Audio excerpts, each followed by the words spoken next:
wasn't like the others. While his porcelain brethren reveled in the gentle warmth of freshly brewed tea, Herbert harbored a deep and abiding hatred for the beverage. Every morning, he watched with disdain as a steaming liquid filled his smooth, white interior. The aroma, others found comforting, made him wrinkle his painted flowers in disgust. One sunny afternoon, a mischievous young woman named Penelope poured tea into Herbert as usual.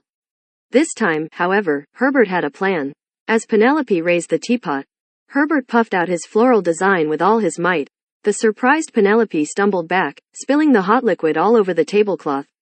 "Oh dear," Penelope exclaimed, rushing to grab a napkin. Herbert, thoroughly dry and smug, basked in the satisfaction of a successful rebellion. Perhaps, he thought, a life of tea-less defiance wasn't such a bad idea after all. Penelope, however, was not easily defeated. She eyed Herbert with a glint of amusement in her eyes. Well, Mr. Grumpy Teacup," she said, wiping the tea stain. "Looks like you don't appreciate a good cuppa." Herbert, emboldened by his initial success, puffed out his flowers even further. He silently dared her to try and fill him again. Penelope, however, had a different tactic in mind. Reaching into a cupboard, she pulled out a box of glitter. Herbert watched in horror as Penelope sprinkled a generous amount of sparkly dust into his pristine interior. The once elegant teacup now resembled a disco ball after a particularly enthusiastic party. Herbert shrieked, well, as much as a teacup can shriek, in protest. The glitter clung to his delicate floral design, mocking his attempt at rebellion.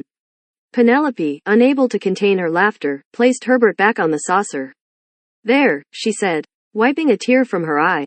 "Now that's a teacup worthy of a tea party." Herbert, defeated and thoroughly humiliated, slumped on the saucer. The once proud teacup now resembled a forgotten Christmas ornament. He realized, perhaps a little too late, that sometimes a little rebellion can backfire spectacularly.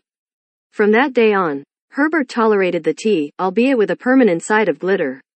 He learned a valuable lesson. Sometimes, the best way to get what you want is not through defiance, but through a well-placed tantrum, or, in his case, a well-timed floral puff.